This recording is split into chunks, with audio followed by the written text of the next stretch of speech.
Hello everybody, कैसे हो आप सभी। उम्मीद करता हूँ आप सभी अच्छे होंगे। वेलकम टू जेई पे जी सीरीज। मैं हूँ अपने from A favourite free learning platform, जहाँ पे आप सब पढ़ सकते हो physics, chemistry, maths, biology absolutely for free at learnerhub.com।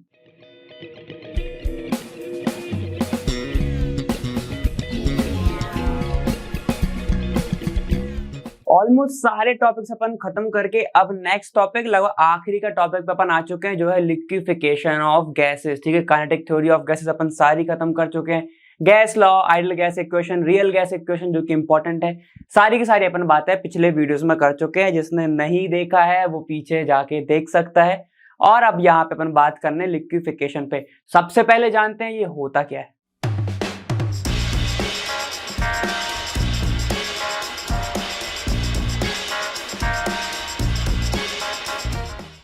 Liquefaction word से आप सभी परिचित होंगे। जिसको नहीं पता है शॉर्ट में थोड़ा सा देखते हैं। मैं आपको बताना चाहता हूं कि हम सभी जानते हैं और मैंने आपको बताया हुआ है कि जो गैस होते हैं वो बहुत ही ज्यादा टाइनी पार्टिकल्स होती हैं, है कि नहीं। बहुत छोटे छोटे पार्टिकल्स होते हैं, ठीक है, जिसका रैंडम मोशन होता है ना। क्या होता है भाई? रैंडम मोशन होता है। चलिए ये सब तो हम जानते हैं सर, है ना। और हम ये भी जानते हैं इनके बीच में गैप बहुत ज्यादा होता है। मैं लिख सकता हूं वॉइड स्पेस बहुत ज्यादा होता है ना। गैप बहुत ज्यादा होता है, जिसके कारण लिक्विफिकेशन एट नॉर्मल टेम्परेचर बहुत मुश्किल होता है। ठीक है, गैसेस की बात करें तो। लेकिन अगर मैं उन गैप को भर दूं ऐसा, ठीक है, अभी ऐसे ऐसे गैसेस हैं, अगर मैं इस गैप को थोड़ा पास में लेके आ जाता हूं गैस के मॉलिक्यूल को, या फिर मैं वॉइड स्पेस को भरने की कोशिश करता हूं, तो किसकी मदद से भर सकता हूं भाई? मुझे प्रेशर बढ़ाना पड़ेगा। ठीक है, तो वहीं पे अगर मैं कोई भी गैस का क्या बढ़ा दूं, प्रेशर बढ़ा दूं, ठीक है, मैं प्रेशर बढ़ाते जा रहा हूं, तो क्या होगा? देखो, अगर मैंने प्रेशर को करा इंक्रीज, ठीक है, तो यहां पर क्या होगा? उनके बीच में जो स्पेस होगा वो क्या होगा? थोड़ा थोड़ा कम होगा, थोड़ा थोड़ा कम होगा। इसका मतलब अगर स्पेस कम हो रहा है तो मैं बोल सकता हूं कि गैस के जो मॉलिक्यूल हैं वो क्या हो रहे हैं भाई? पास पास आ रहे हैं, क्लोज आ रहे हैं। ठीक है, मॉलिक्यूल क्या हो रहा है? पास पास आ रहे हैं। और जब मॉलिक्यूल पास पास आते हैं उनके बीच में डेवलप होता है थोड़ा सा फोर्स ऑफ अट्रैक्शन, जिसके कारण वो क्या हो जाते हैं? लिक्विफाई हो जाते हैं, जिसके कारण वो लिक्विफाई हो जाते हैं। तो इस पूरी प्रोसेस को ही बोला जाता है लिक्विफिकेशन। काफी ज्यादा इजी था। जैसा कि आप सभी यहां पर देख रहे हैं, एक मेरे पास इमेज है। यहां पर क्या हो रहा है? देखो, ये पिस्टन अप्लाई हो रहा है ऊपर से। पिस्टन मतलब कि एक तरीके का प्रेशर ही है, एक तरीके का ये प्रेशर ही है ना। प्रेशर अप्लाई हो रहा है जब, अभी मॉलिक्यूल देखो बहुत दूर दूर है, बहुत दूर दूर है। जैसे ही अप्लाई हुआ या इस पोजीशन पे आ चुका है, ठीक है, तो अब यहां पर देखो ये जो मॉलिक्यूल है अब काफी ज्यादा पास पास आ चुके हैं, और कुछ आपको लिक्विड भी नीचे देखने को मिल रहा है। मतलब कि प्रेशर को अप्लाई करने के बाद टेम्परेचर कांस्टेंट रखो, या फिर टेम्परेचर को क्या करो आप, थोड़ा भी वो भी उसको भी कम कर दो, तो यहां पर आपको जो गैस के मॉलिक्यूल है वो एकदम पास में मिलते हैं, लिक्विफाई हो जाते हैं। उस प्रोसेस को लिक्विफिकेशन कहते हैं। ठीक है, अब इसको समझा गया था विद द हेल्प ऑफ एक ग्राफ, ठीक है, जो कि आपको एनसीईआरटी में कैसा दिखता होगा, चलो देख लेते हैं। यहां पर मैं इसकी बात करूंगा, ऐसा आपको ये ग्राफ दिखेगा। इस ग्राफ को देख के घबराना बिल्कुल भी नहीं है, क्योंकि अपन इसको तोड़ तोड़ के पढ़ेंगे। ठीक है, अब यहां पर हमें अलग अलग दिख रहा है। ये जो ग्राफ था ये मेनली बनाया गया था किसका? CO2 का। ठीक है, CO2 जो कि एक गैस फॉर्म में भी होती है और लिक्विड फॉर्म में भी प्रेजेंट हो सकती है। ठीक है, तो उसका यहां पर ग्राफ बनाया गया था। अब टेम्परेचर इनने देखो लगभग 5 टेम्परेचर लिए गए हैं। यहां पर देखो एक है 50 डिग्री, एक है 31.1, एक है 30.98, और यहां पर बाकी के 2 टेम्परेचर और है 21.5 और 13.5। ठीक है, तो T1, T2, T3, T4, T5 करके अपन इसको पढ़ने वाले हैं, है ना। ये ग्राफ देख लो। अब अपन चालू करते हैं। बिल्कुल देख लिया ना, मस्त है। प्रेशर और वॉल्यूम के बीच में कांस्टेंट लगभग टेम्परेचर है। तो अब आपसे एक क्वेश्चन है मेरा कि ये बताओ ये कौन सा लॉ फॉलो कर रहा है। बिल्कुल आप सभी को आंसर पता होगा, उम्मीद तो यही कर रहा हूं। चलो समझते हैं। यहां पर मैं भी बना रहा हूं, अगर प्रेशर और एक वॉल्यूम का ग्राफ, ठीक है, उसको ही अपन डिक्टो यहां पर बना के देख रहे हैं। जब आपका टेम्परेचर बहुत ज्यादा था, ठीक है, ज्यादा था, तो आपको ग्राफ ऐसा देखने को मिल रहा था। ये देखो कैसा देखने को मिल रहा है आपको, ग्राफ ऐसा जाते जा रहा है। ठीक है, प्रेशर क्या होगा, टेम्परेचर कितना है आपका, देखो टेम्परेचर है आपका लगभग 50 डिग्री सेल्सियस, है कि नहीं, है कि नहीं। ठीक है, तो देखो प्रेशर हाई है यहाँ पे और वॉल्यूम भी यहाँ पे देखो ज्यादा है, मतलब प्रेशर दूर है ना यहाँ से, है ना। तो यहां पर हमको देखने को मिल रहा है जब टेम्परेचर इतना था, तो ये वाला जो ग्राफ है इसको मैं लिख रहा हूं T1 लिख दूं। ठीक है, T1 टेम्परेचर पर 50 डिग्री सेल्सियस, मतलब सबसे हाई टेम्परेचर पर यही वाला ग्राफ है अभी तक। तो ये हमें ऐसी लाइन जाते हुए दिख रही है और हम सभी जानते हैं अगर ऐसी लाइन जा रही है इसका मतलब है कि ये कौन सी गैस की तरह बिहेव कर रहा है, आइडियल गैस की तरह ये बिहेव कर रहा है। लेकिन अपन ने बनाया किसका ग्राफ है, CO2, जो कि क्या है, एक रियल गैस है, रियल गैस है। चलो बहुत सारे खुलासे होने वाले हैं, बिल्कुल जुड़े रहना, ठीक है, मजा आएगा, बहुत मजा आएगा। अब देखो टेम्परेचर मैंने थोड़ा और कम किया, टेम्परेचर को मैंने थोड़ा और कम किया तो मुझे एक और ग्राफ देखने को मिला। वो ग्राफ कैसा था, वो थोड़ा सा तो वाइड था लेकिन वो भी ऐसा ही था, लगभग ऐसा था। ठीक है, ये कौन सा ग्राफ है, ये है 31.1 डिग्री सेल्सियस वाला ग्राफ।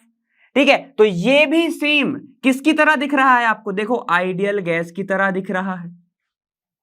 ठीक है, तो मैं बोलूंगा ये T1 और T2 वाले जो ग्राफ हैं, T1 एंड T2 वाले जो ग्राफ हैं, ये लगभग लगभग आइडियल गैस की तरह बिहेव कर रहे हैं, जो कि एक है तो रियल गैस लेकिन आइडियल गैस की तरह बिहेव कर रहा है ना। अब चलो मेन जो टॉपिक्स आते हैं। ठीक है, अब मैंने और टेम्परेचर को क्या किया भाई, कम किया। देखो यहां पे टेम्परेचर को मैंने कम किया, ये एक अपन ने ग्राफ को देखा, ये अपन ने एक ग्राफ को देखा। ठीक है, ये दो होगा। अब ये वाला देखो, ये वाला ग्राफ जो है वो कुछ लगभग ऐसा जा रहा है, ध्यान से देखते रहना। ठीक है, मैं कलर चेंज कर रहा हूं, यहां पर आपको एक ऐसा जाते हुए दिख रहा है, ऐसा और फिर ऐसा जा रहा है। ठीक है, यहां पर ये है लगभग 30, ऑलमोस्ट 30.8 डिग्री सेल्सियस का ग्राफ। अब ये वाला जो ग्राफ है यहां पर एक पॉइंट दे रहा है जो कि एकदम स्थिर है, देख रहे हो आप, मतलब कि एक पॉइंट ऐसा आया जहां पर ग्राफ डिस्टर्ब हुआ, थोड़ा सा आइडियल गैस की तरह बिहेव नहीं कर रहा है, वो थोड़ा सा डिस्टर्ब हो गया है, देख रहे हो आप यहां पे। अब इसका रीजन क्या होगा, इसको नाम दे देते हैं T3। ठीक है, चलिए मैंने और कम किया, देखो मैंने और टेम्परेचर कम किया, वो है लगभग 21.5 डिग्री सेल्सियस। ठीक है, तो यहां पे मैं लिखूंगा 21.5 डिग्री सेल्सियस पर मुझे एक ऐसा ग्राफ देखने को मिला और एक और ग्राफ था जो मुझे ऐसा जाने को वो दिख रहा है। ठीक है, तो ये हो गया आपका T5, ये हो गया आपका T4। ठीक है, अब देखो यहां पर अब मैं नेमिंग कर रहा हूं, ठीक है, सारे ग्राफ की। इस पॉइंट को मैं लिख रहा हूं A, ठीक है, इसको लिख रहा हूं A, ये हो गया B, ये हो गया आपका C और ये हो गया आपका D, ये हो गया आपका D। ठीक है, इनकी मदद से अपन सारे के अपन समझेंगे ध्यान से, है ना। यहां पर देखो ये जो पॉइंट था यहां पर भी कैसा आ रहा है, ये 21.5 है, ये 13.1 है। ठीक है, तो मैं टेम्परेचर नहीं लिख रहा हूं अभी, है ना, बस ऐसे समझना। अब यहां पर देखते रहो, यहां पर एक जो था आइडियल गैस की तरह बिहेव कर रहा था, मतलब कि लिक्विड हो ही नहीं सकता क्योंकि आइडियल गैस के पास कोई भी फोर्स ऑफ अट्रैक्शन नहीं होता है, सही कह रहा हूं मैं। ठीक है, लेकिन रियल गैस में तो थोड़ा बहुत होता है। अब हम सभी जान रहे हैं कि एक पॉइंट आया, ये वाला जो पॉइंट आया, ठीक है, तो मैं ऐसे बना दे रहा हूं जैसे उसमें बना हुआ है ऐसा, ये वाला जो पॉइंट आया, इसके बाद पे जो भी टेम्परेचर होगा, ठीक है, ये वाला टेम्परेचर जहां पर लिक्विफिकेशन हो ही नहीं रहा है, ये लास्ट पॉइंट है जहां पर क्या हो रहा है, लिक्विफिकेशन हो रहा है, लास्ट पॉइंट है ये। ठीक है, तो इस टेम्परेचर को बोल दिया जाता है TC, क्रिटिकल टेम्परेचर। ठीक है, अभी मैं सब बताऊंगा कि यहां पे क्या क्या प्रेजेंट है ना। यहां पर लास्ट टाइम पे क्या होगा, ये जो आपको स्लोप दिख रहा है जिसके कारण ये सीधा जा रहा है, मतलब कि यहां पर थोड़ा लिक्विड प्रेजेंट है, यहां पर भी थोड़ा सा लिक्विड प्रेजेंट है। ये जो पॉइंट है यहां पर लास्ट टाइम पे लिक्विड प्रेजेंट होगा लेकिन इसके ऊपर लिक्विड प्रेजेंट नहीं होगा। क्लियर है, चलो अब अलग अलग टेम्परेचर समझ लेते हैं। एक तो 50 डिग्री सेल्सियस था तो लगभग ऐसा ही ग्राफ जा रहा था। ठीक है, तो मैं मान लेता हूं ये है आपका B है, ये है आपका A। ठीक है, तो at 50 degree Celsius, at 50 degree Celsius सारा का सारा only CO2 as a gas is present, gas is present। इस लॉ का आपको नाम पता चल गया होगा अब तक। तो ये कौन सा लॉ चल रहा है भाई हमारा, बॉयल्स लॉ फॉलो कर रहा है। बॉयल्स लॉ, प्रेशर और वॉल्यूम के बीच में है और हर एक पॉइंट पर आपका टेम्परेचर क्या है, कांस्टेंट है। यहां पर टेम्परेचर क्या चल रहा है, कांस्टेंट है।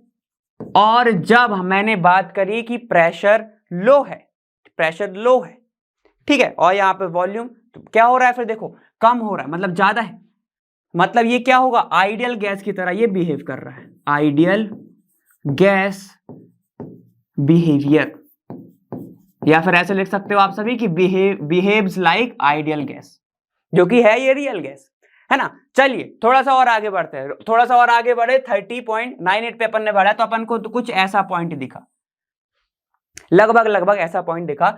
जब इससे क्या समझ में आ रहा है कि यहां पर आपको एक पॉइंट मिल रहा है जहां पर क्या प्रेजेंट है, CO2 as a liquid present, liquid present है,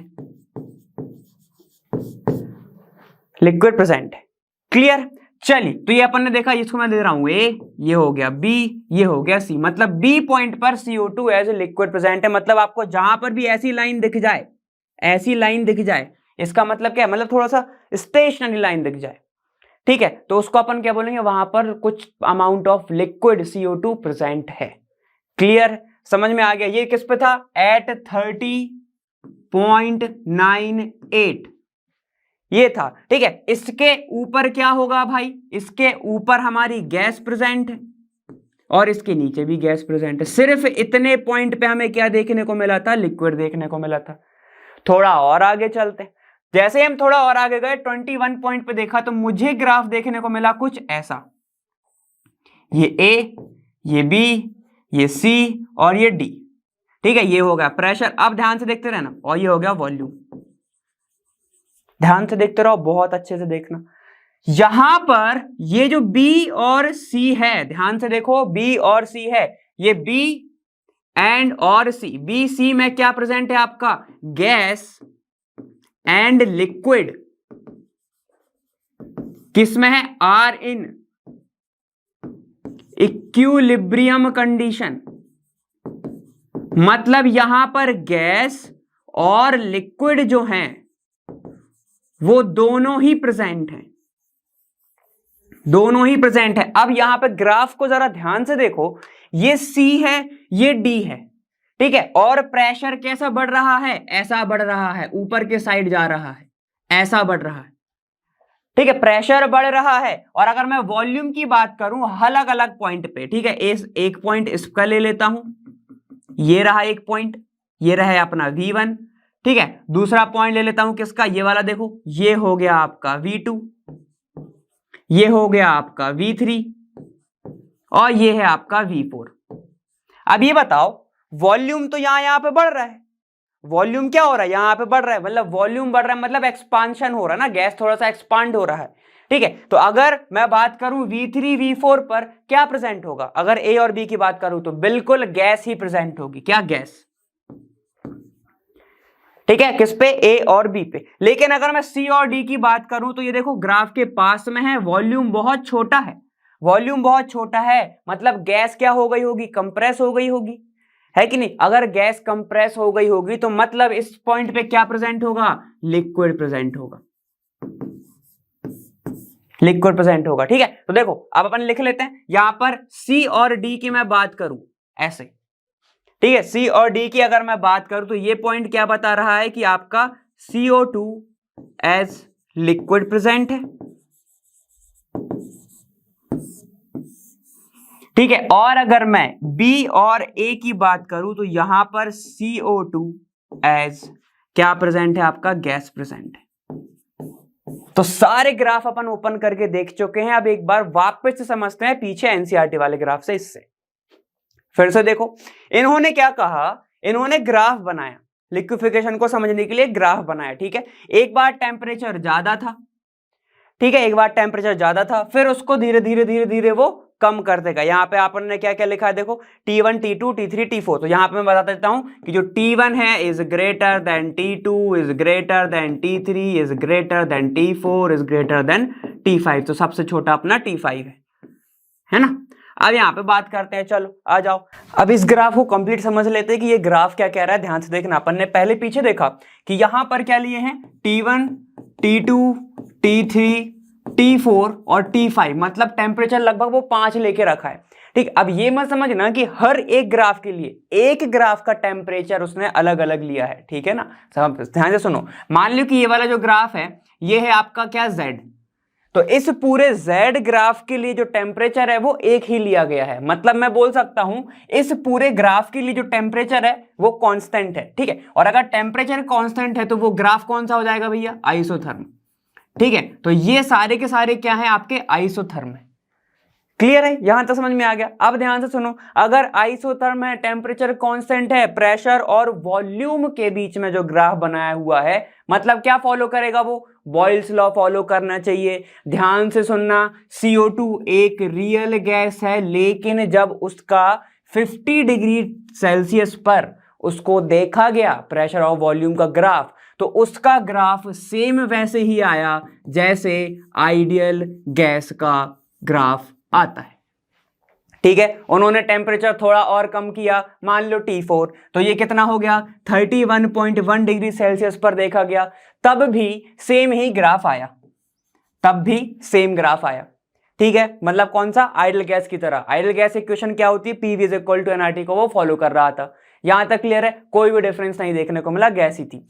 अब जैसे ही उन्होंने टेम्परेचर थोड़ा और कम करा, टेम्परेचर को थोड़ा और कम करा, तब जाके एक ऐसा पॉइंट मिला जहां पर सबसे पहली बार क्या देखने को मिला, लिक्विड CO2 को देखने को मिला, लिक्विड CO2 देखने को मिला।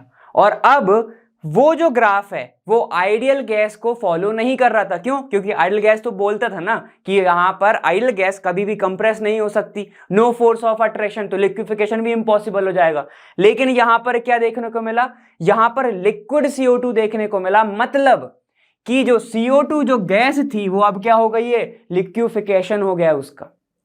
यहां पे समझ में आ गया, ठीक है। तो जहां पर सबसे पहली बार लिक्विड CO2 को पाया गया तो उस पॉइंट को बोला जाता है TC।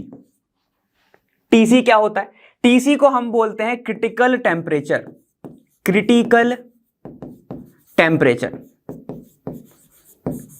ये वो पॉइंट है जहां पर लिक्विड CO2 फर्स्ट टाइम देखा गया, लिक्विड CO2 क्या देखने को मिला, फर्स्ट टाइम अपीयर हुआ, फर्स्ट टाइम क्या हुआ, अपीयर हुआ। यहां तक क्लियर, ठीक है। अब उस टेम्परेचर पर जो गैस का या फिर लिक्विड का जो प्रेशर है PC, ठीक है, उसको क्या बोलते हैं, PC मतलब कि, PC मतलब क्या होता है, क्रिटिकल प्रेशर, क्रिटिकल प्रेशर मतलब TC के ऊपर जो प्रेशर होगा वो PC होता है। अब देखो एक और बहुत अच्छी चीज, TC और PC पर जो वॉल्यूम होगा उसको बोलते हैं VC, उसको क्या बोलते हैं, VC। VC क्या है, लिख नहीं रहा हूं मैं, क्रिटिकल वॉल्यूम, बहुत अच्छे तरीके से इसको याद करा जाता है। वॉल्यूम है TC and PC is called VC, ठीक है, ऐसे याद रख लेना, क्लियर। तो उसको वॉल्यूम बोला जाता है। चलो अब ध्यान से सुनो, अब यहां पर ग्राफ को थोड़ा सा और देखा गया, टेम्परेचर को थोड़ा और कम करा गया। जैसे ही टेम्परेचर कम करा गया तो सबसे पहली बार क्या देखने को मिला, एक स्ट्रेट लाइन देखने को मिली ग्राफ में, ये वाली।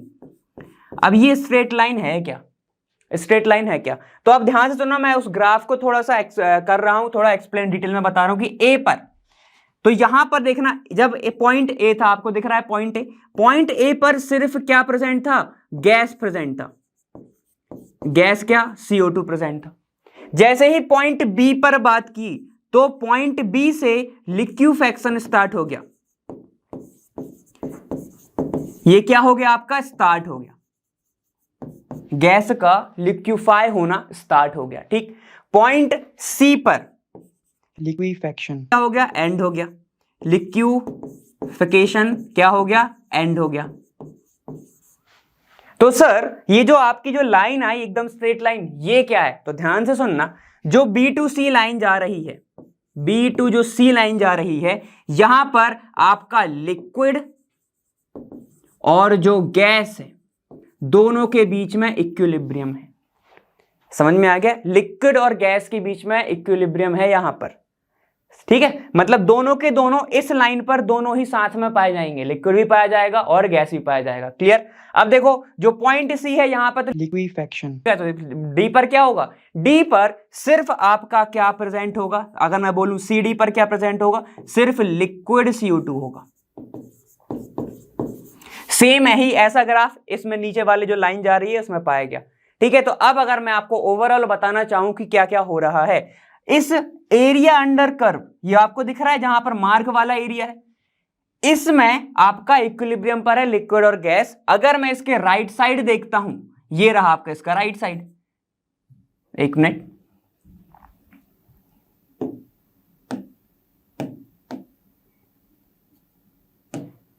अगर मैं इसके राइट साइड देखता हूं इस साइड पे, तो इस साइड पर क्या प्रेजेंट है, सिर्फ आपकी गैस प्रेजेंट है। क्लियर है। और अगर मैं इसके इस साइड देखता हूं, साइड इस साइड, तो यहां पर क्या प्रेजेंट है, यहां पर सिर्फ आपका लिक्विड CO2 प्रेजेंट है। ठीक है, तो ये ओवरऑल ग्राफ क्या बता रहा है, पूरी की पूरी इंफॉर्मेशन दे रहा है आपको, पूरे ग्राफ की वजह से, पूरे टेम्परेचर वेरिएशन की वजह से। क्या क्या है देखो यहां पर, ध्यान से देखना, देखो यहां पर क्या है आपका गैस, यहां पर क्या है आपकी लिक्विड, और यहां पर क्या है, दोनों साथ में है, लिक्विड एंड गैस, दोनों के दोनों क्या है यहां पे साथ में। क्लियर है। ठीक है, तो पूरी की पूरी इंफॉर्मेशन इस ग्राफ की मदद से मैंने आपको यहां पे समझाया। ठीक है, और आपने तोड़ तोड़ तोड़ के भी समझा, तो आपको यहां पे तो समझ में आ ही गया होगा। क्लियर। फिर से सुन लो, हर पॉइंट पे टेम्परेचर सेम है, टेम्परेचर सेम मतलब वो हो गया आइसोथर्म। क्लियर। टेम्परेचर को धीरे धीरे नीचे करा गया, एक पॉइंट ऐसा है जहां पर सबसे पहली बार CO2 को देखा गया। ठीक है, लिक्विड CO2 को देखा गया, तो उस पॉइंट को क्या बोलते हैं, TC। अब ये बताओ, अगर TC के ऊपर वाले टेम्परेचर पे कोई तो पॉइंट आएगा, अगर TC के ऊपर मैं एक पॉइंट को ऐसे मार्क करता हूं, ठीक है, तो इसको टेम्परेचर के पॉइंट को क्या बोलेंगे, इसको बोला जाता है TB। सर TB क्या है, ये तो नई चीज आ गई। TB होता है आपका बॉइल्स टेम्परेचर, TB को क्या बोलते हैं, बॉइल्स टेम्परेचर, बॉइल्स टेम्परेचर बोलते हैं।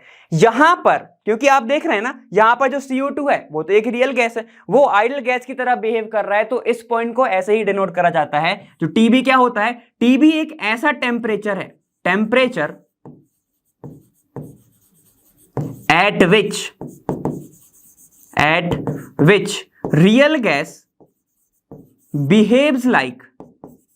बिहेव्स किसकी तरह बिहेव कर रही है बताओ, PV is equal to nRT, हाँ आइडियल गैस की तरह, ideal gas behaves like an ideal gas. समझ में आ गया, मतलब कि एक ऐसा टेम्परेचर का पॉइंट, यहां पर देखो, जहां पर एक रियल गैस है जो कि किसकी तरह बिहेव कर रही है, आइडियल गैस की तरह। तो ये सारे का सारा आपका इंफॉर्मेशन हो गया। इस ग्राफ को आप बहुत अच्छे से जानते हो, मैंने आपको पहले भी बहुत सारे ग्राफ ऐसे समझाए हुए हैं बॉइल्स टेम्परेचर के।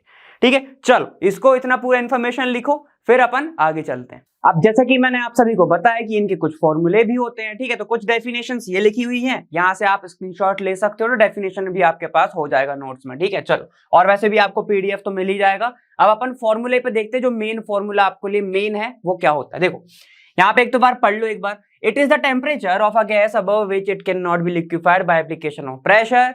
ठीक है, उसको ही क्या बोला जाता है, TC। मतलब TC क्या है, TC भैया वही चीज है जहां पर आपको लास्ट टाइम पे लिक्विड मिला था। कहां मिला था लिक्विड, ये देखो, ये मतलब वो पॉइंट, टेम्परेचर का वो पॉइंट जहां पर आपको लास्ट टाइम पे लिक्विड मिला था, उसको ही बोला जाता है TC। उसके ऊपर अगर आप जाओगे, ठीक है, कोई भी टेम्परेचर पर अगर आप जाओगे और अगर एक मैं पॉइंट लगा दूं, ठीक है, वहां पर आपको लिक्विड नहीं मिलेगा, वहां पर जो आपकी गैस है वो बिहेव करेगी एज अ आइडियल गैस, उसको अपन बॉइल्स टेम्परेचर कहते हैं, मैंने आपको बताया था। ठीक है, चलो, मतलब आप समझ गए TC क्या है। ठीक है, तो TC का वो एक फॉर्मूला भी होता है, TC इज इक्वल टू होता है आपका 8A divided by 27 RB।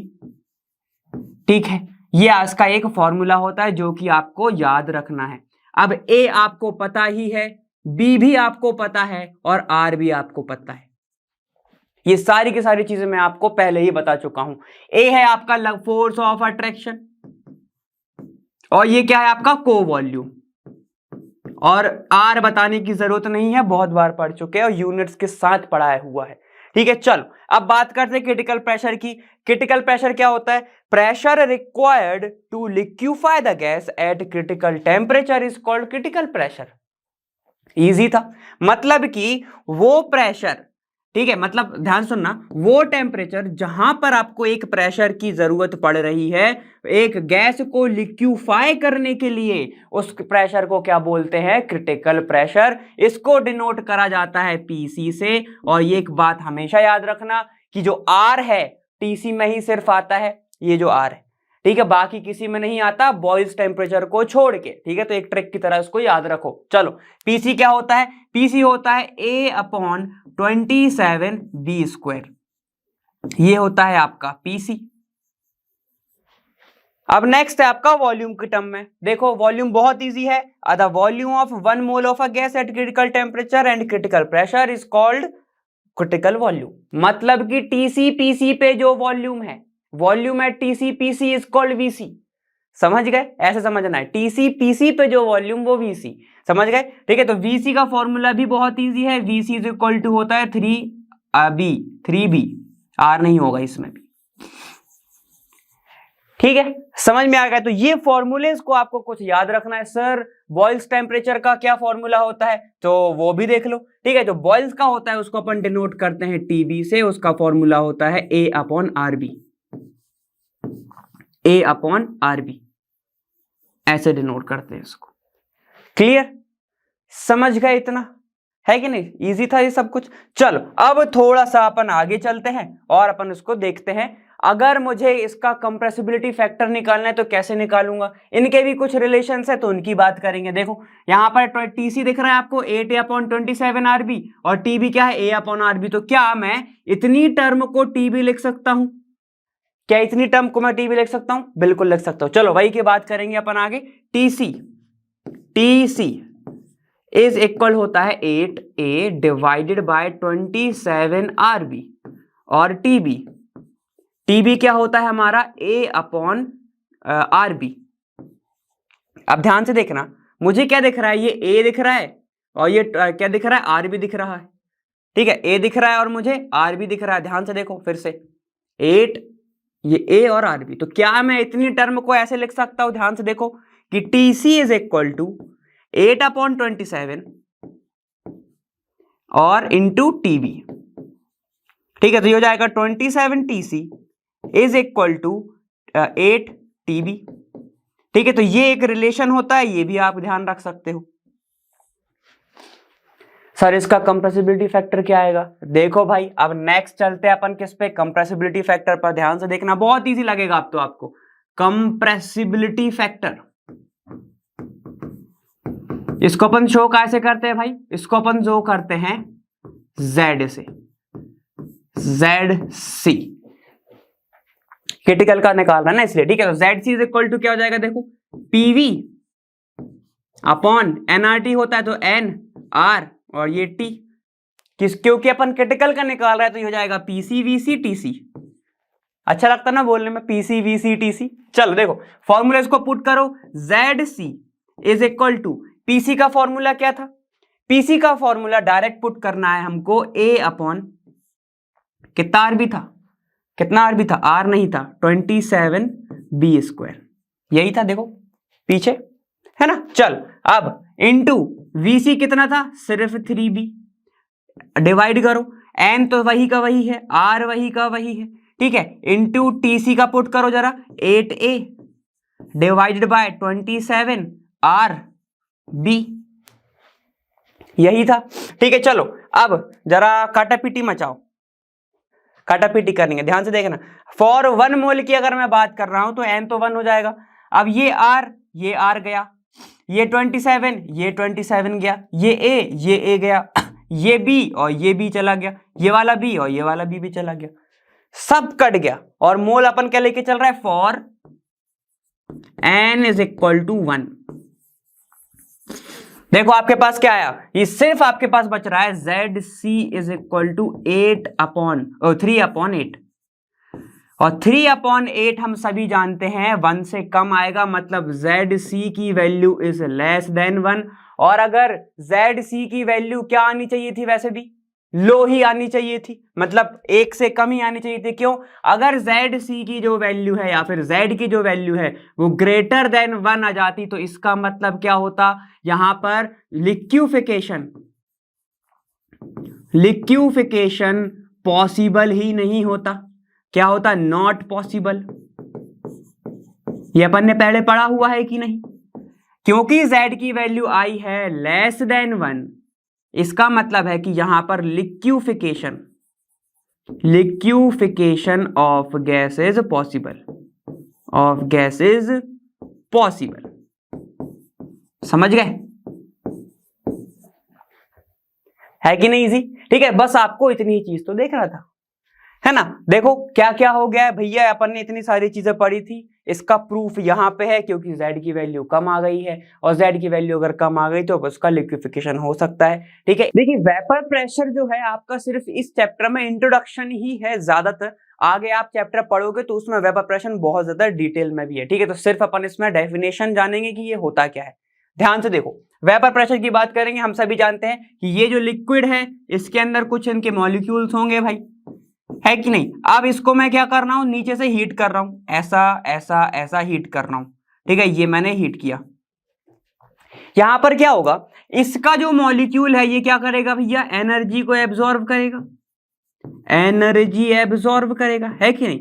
Energy absorb करके ये वाला मॉलिक्यूल किधर चला जाता है, लिक्विड की सरफेस पे चला जाता है, इधर।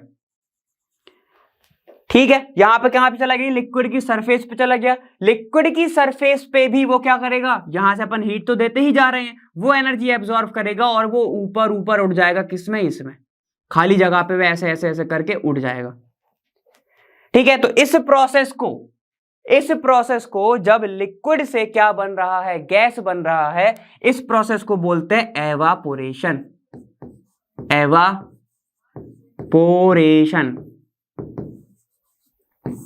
क्लियर है? मतलब पानी से सीधा भाप, पानी से सीधा स्टीम मतलब गैस फेस में, तो उसको क्या बोलते हैं अपन, एवापोरेशन प्रोसेस बोलते हैं।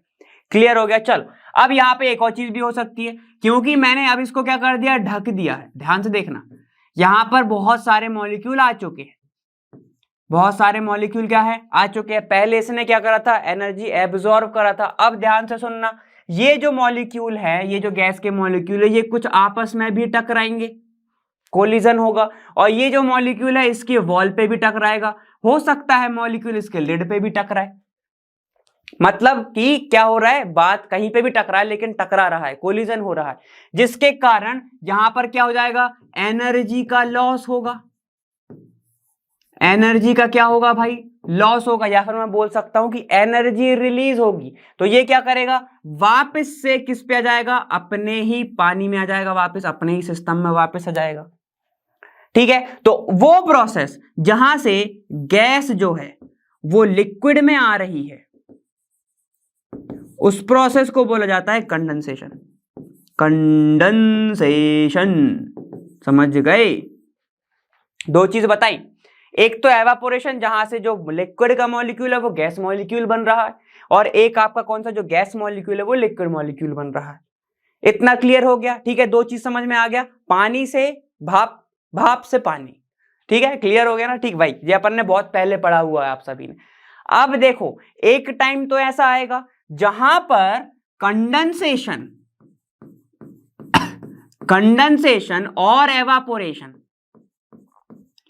और एवापोरेशन दोनों के दोनों किस स्टेट में जाएंगे, इक्विलिब्रियम में जाएंगे। मतलब कि जितना भाप बन रहा था उतना ही कंडेंस होगा।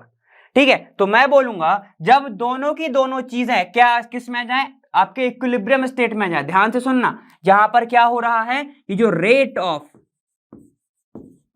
एवापोरेशन किस में आ गया, इक्विलिब्रियम स्टेट में आ गया, ऐसे स्टेट में। ठीक है, किसके, रेट ऑफ कंडेंसेशन के। ठीक है, उस टाइम पे ध्यान से सुनो, इस टाइम पे जब रेट ऑफ एवापोरेशन और रेट ऑफ कंडेंसेशन इक्वल हो गया, उस टाइम पे ये जो गैस है, गैस का मॉलिक्यूल है, जो प्रेशर लगाएगा लिक्विड की सरफेस पर, उसको बोला जाता है वेपर प्रेशर। समझ गए? ठीक है, तो देखो मैं अलग से बना देता हूं आप सभी के लिए। ये एक कंटेनर है, ठीक है, यहां पर देखो ये एक कंटेनर आपके सामने रहा, इसके अंदर ये लिक्विड भरा हुआ है भाई साहब, ठीक है, यहां पर आपकी गैस है, ये दोनों के दोनों फेस इक्विलिब्रियम में है। अब इक्विलिब्रियम कंडीशन के अंदर ये जो वेपर है एट इक्विलिब्रियम, ये जो वेपर है या फिर जो गैस का मॉलिक्यूल है वो प्रेशर लगाएगा, exert pressure on the liquid surface, उस प्रेशर को ही बोला जाता है, उस प्रेशर को ही बोला जाता है, that pressure is called vapor pressure, vapor pressure। समझ गए? इजी था, ठीक है, बहुत इजी था। मैंने 2 कंटेनर इसलिए एक्स्ट्रा लिए थे क्योंकि आपको बता सकूं कि एवापोरेशन क्या होता है और आपका कंडेंसेशन क्या होता है। तो रेट ऑफ एवापोरेशन मतलब कि कितने टाइम के अंदर, रेट में अगर बात आ गई तो टाइम की बात आ गई, ठीक है। तो रेट ऑफ एवापोरेशन और कंडेंसेशन जब इक्वल हो जाए, ठीक है, तब जो गैस का मॉलिक्यूल प्रेशर लगाएगा लिक्विड की सरफेस पे उसको ही बोला जाता है वेपर प्रेशर। अब ये वेपर प्रेशर कुछ कुछ चीजों पे भी डिपेंड करता है, एक तो नेचर ऑफ लिक्विड के ऊपर, ठीक है, किस किस के ऊपर डिपेंड करेगा ध्यान से देखना, nature of liquid, nature of liquid. अब खुद सोचो, पहला चीज खुद सोचो, अगर बॉन्डिंग बहुत ज्यादा स्ट्रांग है, ध्यान सुनना, अगर बॉन्डिंग बहुत ज्यादा स्ट्रांग है और अगर स्ट्रांग बॉन्डिंग है तो एवापोरेशन अच्छे से नहीं होगा, अच्छे से नहीं होगा, और हो सकता है गैस के मॉलिक्यूल आपस में ही हो जाए, ठीक है। तो सबसे पहले किस पे डिपेंड करता है, बॉन्डिंग, नेचर ऑफ बॉन्डिंग के ऊपर सबसे ज्यादा डिपेंड करता है ये चीज। क्लियर? ये बात हमेशा याद रखना कि बॉन्डिंग के ऊपर वो बहुत ज्यादा डिपेंड करता है। क्लियर है? तो सिर्फ आपको इतना ही पढ़ना है वेपर प्रेशर के बारे में, आगे आपको जब सॉल्यूशन चैप्टर पढ़ोगे तो बहुत कुछ आने को मिलेगा, ठीक है। सब आप, ये इंट्रोडक्शन है, इसमें सिर्फ इतना ही पढ़ो, ठीक। अब आगे बात करते हैं, एक और टर्म है विस्कोसिटी, जिसके बारे में आप सभी जानते हो, बचपन से पढ़ते आ रहे हो। हम सभी बोलते हैं कि शहद बहुत ज्यादा विस्कस है, बोलते हो ना, ठीक है, वही सब चीज है। चलो, विस्कस का मतलब क्या होता है, ध्यान से सुनना। This force of friction, friction है ये एक तरीके का, which one part of a liquid offers to the another part of the liquid is called viscosity. मतलब कि बहने से रोकने को ही विस्कोसिटी बोलते हैं। क्या होता होगा, ध्यान से सुनो। यहां पर एक पाइपलाइन है, ठीक है, मैंने आपको अलग अलग लेयर करके बताया हुआ है। ये एक पाइपलाइन है, यहां से क्या हो रहा है, फ्लो हो रहा है, यहां से फ्लो हो रहा है, ठीक है। तो हम मान के चलते हैं ये वाली लेयर पहली लेयर है जो कि बहुत तेजी से फ्लो कर जाएगी। तेजी से सर मतलब वो तो हर लेयर सेम ही फ्लो करेगी, अरे ना भैया, ऐसा थोड़ी होता है, ध्यान से सुनते रहना। यहां पर क्या होगा, ये तेजी से फ्लो करके चले जाएगी। लेकिन अगर मैं वहीं पे बात करूं दूसरी की, ठीक है, मान के चलो ये है आपकी लेयर नंबर 1, L1 लिख देता हूं, ये है आपकी L2, ये है आपकी L3, L4 और L5। L क्या है, आपका लेयर की बात कर रहा हूं, ठीक है। अब ये वाले लेयर की जो वेलोसिटी थी, मैं मान के चल रहा हूं, ये थी v1। अब ध्यान से सुनते रहना, मान के चलो इनके बीच का जो नेचर है वो थोड़ा अच्छा है, बॉन्डिंग अच्छी है, ठीक है, तो इसके मॉलिक्यूल तो सीधे चले गए।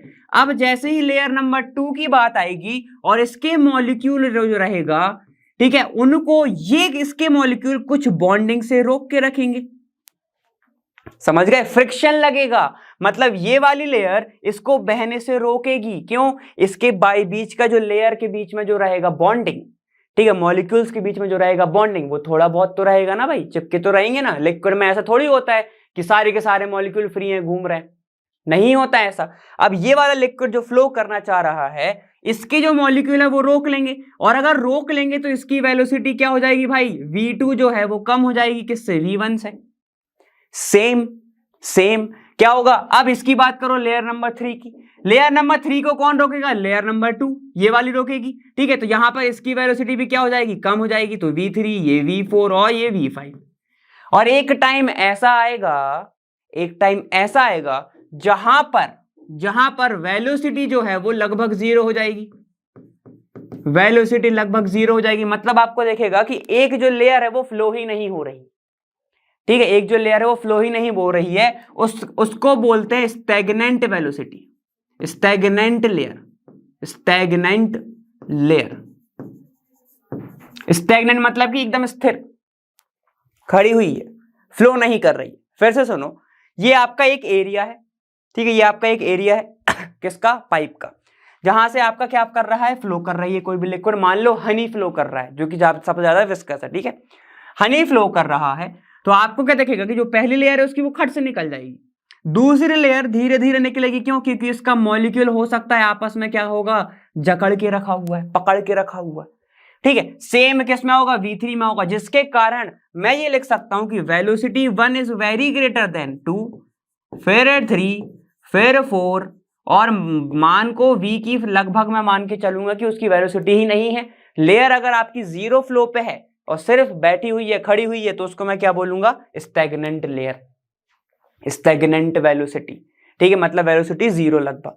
क्लियर है? आप ध्यान से देखते रहना, इनकी बीच की जो डिस्टेंस है, इनकी बीच की जो डिस्टेंस मैं लेके चल रहा हूं dx, और इनकी जो वेलोसिटी है मैं लेके चल रहा हूं dv, थोड़ी सी वेलोसिटी होगी, ठीक है, ध्यान सुनना। अब ये जो फोर्स है, फोर्स जो है वो डायरेक्टली प्रोपोर्शनल होता है वेलोसिटी ग्रेडियंट के, वेलोसिटी ग्रेडियंट के, और वेलोसिटी ग्रेडियंट क्या होता है, force is equal to, proportional ही है वैसे तो, force is proportional to change in velocity per time dx, distance जितना वो कवर कर रहा है वो।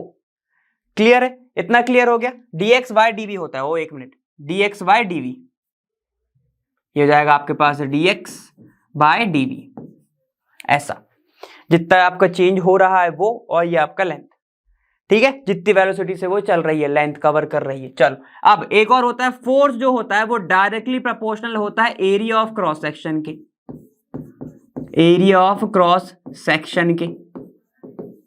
तो इन दोनों इक्वेशन को अगर मैं कवर कर रहा हूं, कंपेयर कर रहा हूं, equation number 1 and equation number 2, तो आपको कैसे मिलता है, F जो रहता है वो डायरेक्टली प्रोपोर्शनल रहता है किसके, A dx बाय dv के, dx बाय dv के, ठीक है। तो आप इसको प्रोपोर्शनलिटी साइन हटाओगे तो F जो रहेगा वो नीटा आता है, एक प्रोपोर्शनलिटी साइन, ठीक है, जिसको बोलते हैं अपन वेलोसिटी कोफिशिएंट, विस्कोसिटी कोफिशिएंट। तो ये हो जाएगा A dx बाय dv, ये रहता है आपका फॉर्मूला मेन, ठीक है। ये वैसे तो जाता है चेंज इन वेलोसिटी पर लेंथ, ठीक है, चेंज इन वेलोसिटी पर लेंथ रहता है, तो dv अपॉन dx होगा, वो वेलोसिटी ग्रेडियंट है इसलिए, ठीक है वो। तो वापस से इसको एक बार चेंज कर लेना ऐसे। क्लियर, समझ में आ गया? अब जो नीटा आया इसको बोलते हैं नीटा, इस साइन को बोलते हैं नीटा, यही होता है आपका विस्कोसिटी कोफिशिएंट, कोफिशिएंट, ठीक है। तो नीटा की जरा वैल्यू निकालो तो क्या आएगा, देखो F into dx divided by, ये हो जाएगा A into dv, A into dv। इसका आप यहां से आप क्या निकाल सकते हो, यूनिट भी निकाल सकते हो, 4 डायन, ये सेंटीमीटर, से चलो निकाल लेते हैं यूनिट ऑफ। तो ये हो जाएगा आपके पास डायन multiplied by centimetre divided by centimetre square into, ये चेंज इन वेलोसिटी क्या होता है, लेंथ अपॉन टाइम ही होता है एक तरीके से, ठीक है। तो मैं लिख सकता हूं उसको सेंटीमीटर डिवाइड बाय सेकंड, लिख सकता हूं इसको, ठीक है।